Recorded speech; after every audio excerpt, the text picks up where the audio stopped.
Hey, it's America's Supermom. Thank you for joining me on my podcast. This series is the Corona Chronicles. I created this so that we would have an outlet of positivity in the midst of a lot of negativity. You know what I'm talking about. All the news, the fear around this virus, how it can affect us, what the new normal is looking like, and how so many things have changed that a lot of people feel like um, it is the end of the world, so to speak. So, this podcast was created so that those of us who have hope, who are willing to move forward with this new normal and innovate new things that will help us to be creative and positive. That is what this platform is for us to come together and share that positivity and that light with those who may need it. So if you're interested in sharing your insight, please reach out because we can never have enough positive news. So sit back and enjoy the show. So I want to thank you guys for joining me today. I'm really excited about my next guest, Summer Watson. We actually were connected on LinkedIn, I believe, through a mutual contact, and we were able to have a Zoom call. I was on her podcast, and now she is here to do me the honors of joining me on mine. I'm really excited about the connection we have, about really, to sum it up, would be overcomers, overcoming obstacles, adversity, and continuing to not just survive, but to thrive. So I'm sure we'll get into some of those topics during the interview. But at this time, I'm going to give Summer the chance to introduce herself before we get into the interview. Oh, well, thank you so much for having me, Lachelle. I am so thrilled to be here. I am excited and thank you. Just thank you for the opportunity. So, Mm-hmm. of course, my name is Dr. Summer Watson. I have a PhD in clinical psych. I am the owner of Core Women LLC. I am a producer of dreams, so to speak. So I also produce documentary films, empowerment films. I am an author. I've written a book. It's been published. And so that's me in a nutshell. So let's go from there. Yes, that's quite a bit. And, especially during these times, to be able to juggle all of those things successfully, is Yeah. just commendable. So we could go into a lot of different topics, but I want to start first with core women and what that means to you, how you got started, that type of thing. Okay. So let me just I'm going to take you around the block and back, so to speak, because Okay. I want to tell you a little bit about the story of how Core Women came about and how it's just kind of lived in me for years and when I kind of discovered what I wanted to do. So way back when in the late 60s, my mom, she was a young mom. She was about 19 when she had me. She was 17 when she had my brother. And at the time, she was in an abusive relationship with my father. I was about 6 months old, so she was having to deal with that relationship. It was a very unique relationship, very mixed marriage type of, or mixed racial relationship as well. Mm-hmm. So my mom is Armenian and English. My dad is Filipino and Hispanic, and so essentially they just ran across a lot of difficulties, a lot of challenges in the late 60s. They were living in they're from California, and they were living at the time in Orange County, California. But this little baby, me, at 6 months old, was very sick, and she continued as a young mom to take me to the doctor. And she'd Mm-hmm. take me to the doctor and take me to the doctor, and basically they would send her away, and they would say, "There's nothing wrong," or "Your baby's got the flu, stomach flu," and she's like, "My baby just doesn't smell right." And so she said, I kept taking it back, and they just kept sending me away. So finally, one day, she's like, "You just weren't doing well, but you'd always smile. You were never crying. I could tell by your eyes, and you ended up going into a coma." And she said, "And I had to rush you to the hospital." And at that point, she's like, they ended up having to do exploratory surgery. And what they found was you actually had a hole in your small intestine. So every time they would send you away, they were actually sending a baby that was really sick away where all my food went through the hole in my small intestine, and I ended up being septic. And so my mom's like, you really are that miracle baby. And she said you had 3 or 4 surgeries at the time. She said the doctors just came up to her and said, you know what, she's got to start thriving. She's got to make this, she's a strong baby, but this is all we can do. We've taken out most of the infection. She's got to start thriving. My mom left the room. She came back in. The doctors were around the crib holding hands and they were praying, and they looked at her and they said that basically this is the last thing we can give her. And so my mom just said, you've always been resilient. You've always been somebody to get back up. And so essentially after that, my mom had some difficult times. Dad had some difficult times. We were raised a few years by grandparents, and then by my father, which was a few years full of strife and being fearful of somebody who was abusive, and then got to live with my mom. And then I was so happy. And, she was a single mom, and she was strong, and she raised me in a way that I could do anything that I felt I wanted to. And, she let me have my missteps and learn from those missteps. And she allowed me to understand what it was to be successful, but more importantly, to be my own person. And so I love that she was a strong woman for me, and that I could do the same for her as I was growing up, because we really helped support one another. And then I went off to Berkeley, and I was lost that first year. I was really, really lost at the university. And so I needed to find a place to fit in and to kind of have a group. And I looked at all different kinds of places, different groups and different ROTC. And then I looked at sororities, and I finally did choose a sorority that kind of was very diverse, multi-ethnic, multicultural. It was very interesting. And yet it was a nationally Jewish sorority. However, the sorority on the campus at UC Berkeley was very mixed and very diverse. So I really loved my house. I loved the diversity. And so I found a group of women, and this ties into my story. I found a group of women that I could really connect with. And as my story goes on, I end up going back home after graduation. I go to law school for a short bit. And then from there, I don't finish law school. And from there, I go back home and I marry my high school sweetheart, who I had been dating my senior year of high school. And we ended up getting married, and he joins the Marine Corps. And we go from place to place to place. And then finally, in Okinawa, Japan, we're on a little island. We're stationed there for 3 years. He gets sent off to war for a year. And I realize I'm alone. I don't have children. I have my dog, and I need a group. And of course, that group is military spouses. And I started getting involved in PTO, even though I didn't have children. I started being part of the Marine Officers Spouses Club. I was part of building Girl Scout troops. I just got really involved in, and I was looking around a table at lunch one day, and I was with like 13 other women. And I thought to myself, of the 13, about 8 or 9 of us, our husbands are gone. They're gone to war. And here we are supporting one another, doing what we can, creating resources, holding each other up. So in every phase of my life, I found that there were women that were there, that were holding each other up. And when it got to the point where my husband retired, and I finally was able to look at my life and think, you know what, I had a goal for myself. My goal was to get that doctorate, to get that master's degree, to have tenure at some job, but that wasn't in the cards for me.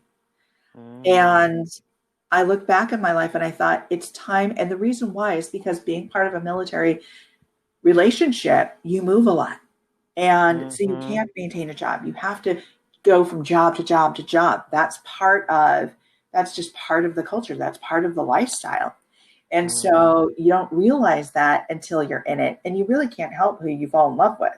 So, Right. So you're in it. And from there, he retired. And I thought to myself, it's my time. It's my time to look at myself and think, what is it that I really want? So I went back home to California, and I was spending time with some of those old friends from college, with my sorority sisters, with 3 of them. And I look back and I thought to myself, while I'm going through this, while I'm spending time, I'm looking at them and I'm thinking, that's it. And I'm watching them fill their souls while they're in the living room just talking. It wasn't the dinner that we went out to eat. It wasn't this fancy so and so, such and such. It was just watching them. It was watching Mm. them connect. It was watching them fill their souls with laughter and love and trust and everything that they could. And I thought, that's it, that's it, that's it. And my girlfriends look at me and go, what are you doing? They said to me, what are you doing? You're creating something. You're going to leave here and do something. And I said, I am. And that's Mhm. when Core Women was created. That is so awesome. And I mean, I love the fact of, this is the thing where a lot of us are in this space with this pandemic where, necessity or, we need to do something and it allows us to be creative and come up with solutions. So, with that being said, a lot of people are looking at certain chapters of their lives closing and new ones beginning. And there's a little bit of a transition that has to take place. Your mindset has to shift. So, what advice would you give somebody who's in that space of, your job you're used to having that identified who you were is now, you're going to be doing something else because that job doesn't exist or in the capacity that it did before. So, what are some tips that you could share with them to kind of transition more smoothly through that process? Well, good questions and good topic. And I'll tell you this because I've been thinking throughout these last 3 months since we really got, quarantined about March 12th. And at that time, I was just coming off a book tour. So I had gone to California, was coming off that book tour and flying in back to Northern Virginia at that time. And I thought to myself, wow, wow, things are going to change. And yet I was accustomed to change as a military spouse. And this is something that came Mhm. up recently. I read this article by a military spouse saying, this quarantine isn't so different for us and isn't unique to us in that we transition as military spouses all the time. And although this is Mhm. a huge transition, we've become accustomed to what that feels like, what that looks like. Mhm. And so that is true. So when it came to me coming home from that book tour, coming back, locking in, it was okay. Nothing's really changed for you, Summer, except for the fact that you can't go out as much. You can't hug folks. You can't, do some of those Mhm. those in-person things, but yet you can still find ways to achieve your goals via social media, via interviews, I mean, there's so many ways that we can still adapt to change. Here's Mhm. the thing is, it's a mindset, it's also your skill Mhm. set. So if you find that you're struggling, take a step back and give yourself some grace, give Mhm. yourself some room to mourn some of the things that you feel you've lost or missing, but you really haven't lost anything. What you have Mhm. is an opportunity, Mhm. and that opportunity is to look at this time, this transition, as a situation where you can actually do something different, that you can actually achieve your goals, but in a different way. You can actually embrace what's happening or embrace the time and still embrace people and still achieve your goals by just changing your mindset. So Mhm. nothing has meaning. Things, situations we get into, situations we witness don't have meaning until we assign meaning to it. So Mm. it's up to you to decide what meaning you're going to assign to this time, what you're going to do with this time. Are you going to go out and achieve your goals still? Are you going to find different ways of doing that? Are you going to re strategize your approach? Take this as Mhm. an opportunity. Take this as a top opportunity to assign meaning in a different way to the situation. That's good. That is so good because I mean, a lot of people, and then when you notice with some of the news, you may be just objective. You go and listen to the news, and that whole opinion or stance goes away, and Right. it turns into whatever the news is telling you Right. is about the situation. So this is so key, is that we have the power to assign our own meaning. So Right. I love that. Yeah. And now, so one of the things that even is impressive too is that you were able to do that reflection and identify, the things that were pertinent to your situation. You were used to change. You recognized the core group of women and how you come together. And for somebody who is in that space, they've never really reflected. What would be the first steps for them to start that journey, to kind of begin that inner reflection to find out, where they go from here? Well, that's a great question. So I think you mentioned it just in the statement itself is recognition. Mhm. And I think once you recognize what's going on or what you're resisting or because resistance is an action. And Mhm. so, if you recognize what you're resisting, not accepting, then once you're able to do that, then starts the journey to, okay, why am I resisting? What can Mhm. I do about this?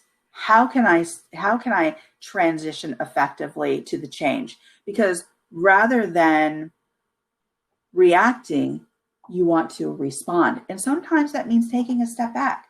Sometimes that means taking a step back so you can actually recognize what you're assigning to the situation, what meaning you're Mhm. assigning to a situation. So when I've talked on other podcasts, I've talked about a few things because you mentioned the news, and what is bombarding us daily are these things about crisis, breaking news, Mhm. all Mhm. these things that can create this traumatic effect or this angst in us, right? And so we get Mhm. lost in that angst. We start depressing potentially. And what Mhm. you could potentially do is just take that step back. Why are you Mhm. getting caught in the loop? You Mhm. don't have to. If you're watching the news, make it 15 minutes a day. Because seriously, is it going to change from 8 in the morning to 5 o'clock at night very much? Not so much. You're probably going Mhm. to hear the same breaking news over and over. Mhm. I'm not saying Mhm. news isn't important. It absolutely is, but limit the time that you watch it. Limit the time that Mhm. you take in certain messages. Limit the messages that you're feeding yourself, the negative messages that you're feeding yourself. So the first step is, as you mentioned, Lachelle, is recognition. So Mhm. take a step back, have some grace. Remember, you have the opportunity to respond versus react, and then start your journey. Start your journey about how can I respond better versus reacting to a given situation. What meaning am I going to assign to this situation? To be it COVID, the quarantine, wearing a mask, all these things Mhm. that people are challenged Mhm. with today. Why are you overly challenged by it when you don't have to react to it, respond to it? So you Mhm. have that opportunity to take a moment. It is reflexive in nature, and it's based on, your reaction is based in emotion. But remember this, you have an opportunity to slower that action, which is a behavior that is thought out and has more positive impact. So take that opportunity. Take this opportunity to recognize, as you said in your statement, the question. Take this opportunity to recognize, take this opportunity to look at facts. Look at Mhm. facts, look at situations for the facts, and go over those facts. Because once you go over those facts, that'll also give you the opportunity to take a breath and assign meaning to it. So rather than getting caught up Mhm. in something and reacting, and going, oh my gosh, this, da, da, da. If you know the facts, you can respond better, and Mhm. you can slower that action, have something more thought out that has more of a positive impact. So those are my quick suggestions to folks, because Mhm. I think recognition, responding versus reacting, and I think then there's where you can start your journey, your work. That that is so good, and those are some great points for people to recognize and to begin implementing. And it is a journey. It takes time, especially if you have had a certain mindset for a period of time. It just doesn't change overnight, and it does take work and active um, exercise in order to make that come full circle. The next thing I wanted to discuss is about empowerment. So you're producing empowerment films, and this is a word that many women hear. Right. And we have groups, and we come together, and we form alliances. But you know, for some people who are listening, they don't quite get the transition from help and camaraderie to empowerment Right. and what that looks like. So, what are some key indicators or, some things that we can, even if we feel we want to empower others, that we can do to make it more empowerment, more so than enabling or just coming alongside helping? Right. So another great question. And I think it starts from within. Mhm. It doesn't start from outside of you. It starts from within you. You need to know who you are first. You Mhm. need to understand the person that you are, the journey that you've lived, the journey that you want to live. And I say that because it's so important to understand yourself. And what do I mean by that? I mean that I want you to understand your own value, your own purpose, your values. Many times we're all raised by different people. We are exposed to different, maybe clergy. We're exposed to educators. We're exposed to, and they impose their values onto us. Mhm. And as we live our lives, we do what we were taught. And Mhm. so we hold on to a set of values that maybe aren't truly, maybe some of them are, but maybe some of those values aren't what we're living. Mhm. And I think that once you have a better idea and understanding of what your values are, you're going to understand yourself a lot better. And it's going to be the guide for you to live a journey that you want, that you love, that you can embrace. Mhm. And so that understanding of your own personal values takes some time. It takes some exploration. It takes some strategy to understand what values and principles you live by. Mhm. And Mhm. once you have that down, that's going to dictate, who you marry, the person you partner with, the job that you want, the life that you want to live. All Mhm. that plays into what you value. So why Mhm. not start with understanding who you are? What values you live by? What are those principles? Mhm. Because once you can do that, that's empowerment. Mhm. And that is how you make the transition to I am an empowered woman, I am an empowered man, I am an empowered person. Now I feel like I can help those people bridge that gap between hearing or Mhm. feeling inspired, because it's one thing where, and I give this example, Michelle. I give this Mhm. because I've been in it, Mhm. where I'll go to like an inspirational sermon and I'm like, yes, come out of there and go, heck yeah, I feel Mhm. good. I love this. I love what he's saying. Mhm. But here's the thing.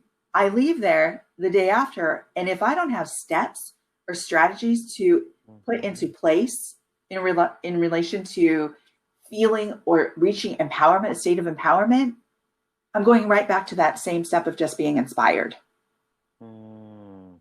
And I don't want to just be inspired. I really want to be empowered. So, how do I take that next step from inspiration to empowerment? Mhm. What are your strategies? So Mhm. just don't, it's great to inspire somebody. It's great to listen to an inspirational speaker. It's great to an influencer to listen to them or to read a book. But if to Mhm. feel inspired, but if you don't have your own strategy, where are you going to reach empowerment? Right. Right. This is good. Yeah, because I So, think that is so true. A lot of people, that's the missing mark, and a lot of times because, we mimic other people or we hear their story and we think, oh, I can do that, and, as we begin to go through that journey, things don't last for us because, maybe we are a visual person and we're trying to do something in an auditory manner, right. and it just doesn't align with who we are. So I think that is so key. Now, for people who are, you've been whatever age you are, in my story, I was 46 when I had this aha about I'm done with depression. I'm done with being a victim. I'm, empowering myself. So you've been doing things for so long. How do you begin that transition of looking to finding out what is good for you? Because it sounds like an easy process, but for somebody who has not even been aware that life has been happening around them, what would be a key thing that they could really just start out with today that would get them more into that mindset of having strategies and thinking about action steps that they can take part in? I love this question. And as a matter of fact, I just got off a phone call and was talking about this exact thing with Mhm. someone. And what I asked her to do is, and this is very simple. So you want to take what's in your mind and get it out onto paper, get it out, draw it out, write it out, Mhm. scribble it out. I don't care. Do it, get it out of your brain. Okay. So Mhm. maybe take 3 sheets of paper and talk about who you are. What are the what are the adjectives that represent who you are? Then why Mhm. do those adjectives represent who you are? And how then are those things going to play into the strategy to achieving your goals or your journey, the journey that you want to live? So take 3 sheets of paper, draw it, write it, and let it sit for a couple of days after you've done some what I call some free association, essentially. So you're putting just Mhm. words down, you're putting phrases down, you're putting whatever down on these 3 sheets of paper. And then you're going to take a step back and you're going to look at those 3 sheets of paper and say, what are the 3 things that are common here to these three areas Mm. of the why, the how, the goals? So, or the who, the why, and the goals. So, and Mhm. I say that because if you're creating something, like I just got off the phone with my client and I said, if you're creating something, make sure that you're representing yourself with those 3 areas, those subject areas in all that Mhm. you do, because that's essentially who you are. Mhm. And if you can pull that out of yourself, if you can do that free association, if you can draw that out, because as you said, there's some visual learners, there's some auditory learners. So I'm not expecting you to journal the same way. I never expect, if I say journal and people roll their eyes and go, oh, journaling, that word, the J word, she said it, I'm not Mhm. expecting you to sit down and write long books and paragraphs. I'm expecting you to doodle something, maybe to draw out a picture, maybe to just put a word down that Mhm. inspires you. And then from there, Mhm. you go into why. Why does that represent me? And then how? How can I use this strategy to live the life that I'm passionate about? Mm. And so as long as you get it out, understand who you are, why, these words or these phrases represent you, and then how this is going to help you embrace a life you love. And I think those are Mhm. 3 easy ways. That's an easy way to get started. Mhm. That's so good. Oh, Because thanks. that is the thing. Sometimes you are overwhelmed or so robotic and routine that you don't really analyze things. You can analyze everything outside of you, but we don't really take that time to think about what's going on inside of us, Right. and so we can get caught up. So this And is so key. right. And how can we offer anything to anybody else if we don't know ourselves and the why? So true. You Yeah. know, I mean, I don't get it. That is just key right there. So true. Now, so, I mean, a lot of these things you have been a pioneer, a trailblazer, so to speak. What is it that you do in your daily routine that you have to have, some strategies that keep you in that mindset of looking at things as an opportunity, the glass half full, and just even in these times, people see gloom and doom, and you see opportunities. What do you do daily that keeps you in that frame of mind? Well, thank you for that question. I think going back to that original story, and everything goes back to my foundation of, that young child and being a survivor, right?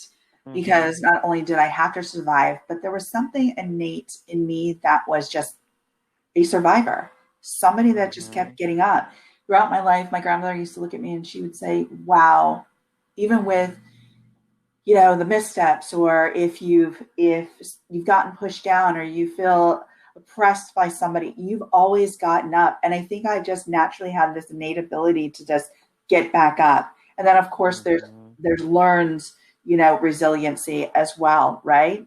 Mhm. And so I think that I've always been this person who thinks that there is opportunity. There's so much opportunity, and I never wanted to Mhm. limit that opportunity. But it also came from, Michelle, to be very honest, from another strong woman, my mother.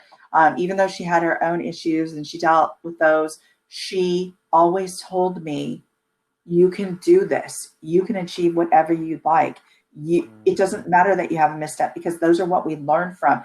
And so when I look back on that, that's where I pull from. I pull from Mhm. way within to say, this is what drives me. This is the Mhm. strategy, that internal Mhm. drive. And so for those Mhm. that, are struggling a little bit more, that maybe that internal drive wanes a little bit, surround yourself with people that are supportive. Create new Mhm. networks of support. There are people out there that want to help, that want to be of support. Reach out to those folks. When you need help, ask for it. Ask Mhm. for it. Be very specific about it. Ask for the Mhm. help that you need, I love because that. in most cases, people are going to help you. Mhm. And I think it's such a paradox because a lot of people are out there waiting to do whatever and help you, but we just let our ego sometimes get in the way and don't ask the questions. And so, if you don't ask, the answer's always no. That's what I say. So you. Absolutely. Absolutely. Absolutely. My husband looks at me and he goes, wow. He goes, I don't know why I don't listen to you in relation to asking, maybe for Mhm. directions or for, he goes, because you Mhm. always get an answer. I said, I always Yeah. do. No matter if Mhm. it's an answer I like or not, I'm going to get an answer. So true. So true. This is true. So, we got to get out there and ask. And That's that right. takes a skill too, but you'll learn that you can either suffer. What I heard somebody say something that change is inevitable, but suffering is optional. Right. Thought, now that's profound, It, okay? it is Because profound. we wear it like a badge, and it's like you don't have to suffer, okay? That's your own choice, Right. It's just like okay? assigning something to that situation, meaning to a Yeah. situation. You're the one assigning it. So you're the Mhm. one with the power and control. So Yes. why are you giving that Yes. away? Yeah. So true. That's the game changer right there. Right. So that's key. Yeah. Now, so I can't believe we are out of time, but this has just been wonderful. I have Thank pages of you. notes over here. I feel like we just got on the phone. I could ask a million more questions, but Thank you. what is what is the best way for the audience to get a hold of you? Well, they can reach me. They can DM me at Core Women Mhm. on Instagram, Mhm. Facebook, and Twitter. But Twitter is at Core Women One. So just Mhm. the number one. And yeah, those are the three best ways to reach me, because I'm always on social media. I'm putting information out on social media, tips, educational tips on Mhm. social media, inspiration on social media. We use it all the time. Why not use this resource, right? So Absolutely. And that's core with the K. So I it just is want to Core let with a everybody K. know that. Yes, Yes. thank you. Core Women, KoreWomen. Awesome. And what final words would you like to share with the audience? Just thank you. Thank you, Lachelle, for inviting Hmm. me to be on your podcast. Thank you for the opportunity for me to be able to talk about Core Women and my journey. Thank you for asking me these really important questions. These questions and having these kind of conversations just fills my soul. So thank you so much. Oh, you are so welcome. Well, I am excited that our paths cross, and I think we're some friends for life. You know what I mean? Yes, I can't wait till we can meet in I person. know. But So but I I want to thank you for again all your insight and nuggets of wisdom, and look forward to us collaborating again in the future. absolutely. Thank you and have a wonderful day. All right, you too. Bye bye. Bye. Thank you for joining me on this episode. I really enjoy providing content that inspires and challenges us to be a better version of ourselves. If you are interested in being a guest on the show, please email me at info@lachelleadkins.com. You can also reach out to me on Facebook, LinkedIn, Instagram, Pinterest, or my YouTube channel. If there was something in this episode that resonated with you, it probably will resonate with someone else. So please share it. It's free. It doesn't cost anything.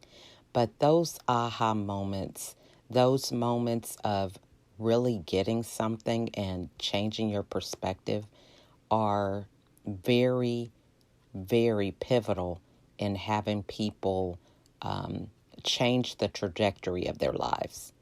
And so being able to share insightful information so that other people can grow is the easiest thing that we can do as we pay it forward. So again, I want to thank you all for listening. And if you have time, write out a review. Go to iTunes, Anchor, wherever you can find this podcast on any of those platforms, and write a review about what impact this episode had on you, what you learned, or whatever. Any feedback is great because it just helps me to understand what content is really beneficial for those that are listening. So again, I want to thank you all for your support and taking the time to spend some time with me and my guests. And I wish you a wonderful day. Thanks for listening.